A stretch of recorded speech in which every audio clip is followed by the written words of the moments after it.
उल्टी बंद हो गई ना भाभी? का? वो क्या कहा था आपने? गालियां देना और थूक देना?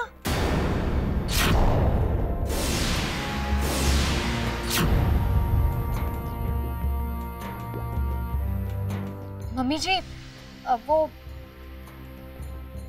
मंजीत की तबीयत वाकई बहुत खराब है। अकेला फील कर रही थी वो, इसलिए मैं तो उसके लिए सिर्फ काढ़ा लेकर गई थी। क्यों बहू रानी? मंजीत अनाथ है क्या?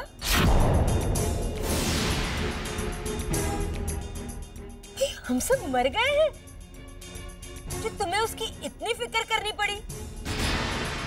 अपनी सास के मुंह पर चांटा मारकर हमारे हिस्से में आ गई बेटा।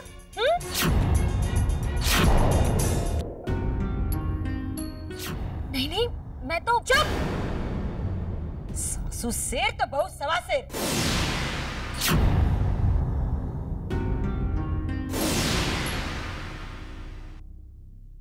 खुद गलती करती है और इल्जाम दूसरों के सर थोपती है।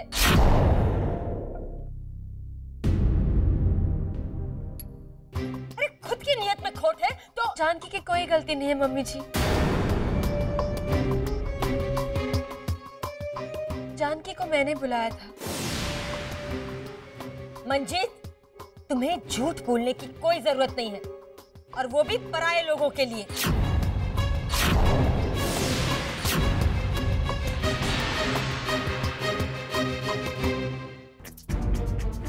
जानकी पराई नहीं है।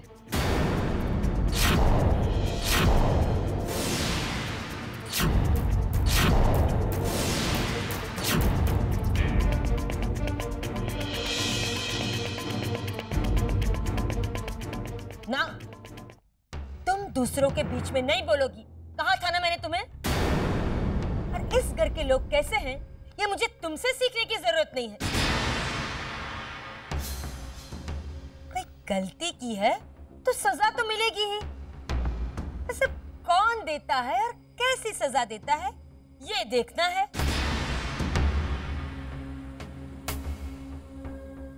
कोई इतनी बड़ी बेइज्जती हुई है, अब चुपचाप थोड़ी सह लेगा कोई। तो मेरी अगर इतनी बड़ी बेइज्जती हो ना तो मैं तो उसे माफी ना करूं, फिर चाहे वो मेरी बहू ही क्यों ना हो। कहाँ?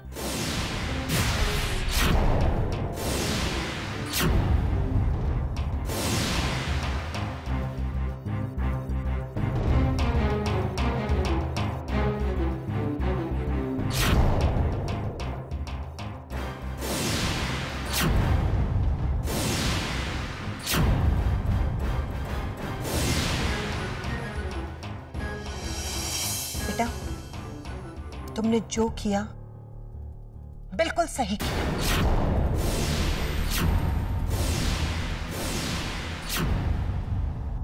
मुझे नाज है तुम पर बेटा।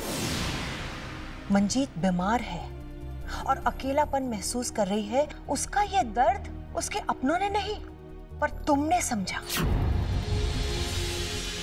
इंसान को इंसान ही समझा तुमने। इसके लिए तुम्हें सजा नहीं, तुम्हारा एहसान मानना चाहिए हमने।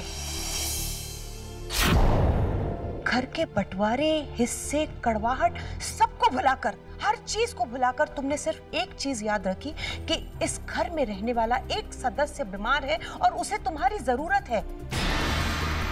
सच बेटा, मुझे गर्व है कि तुम मेरी बहू हो। और इंसानियत को जो गलत समझते हैं वो खुद क्या है ये वो अपने आप समझ ले।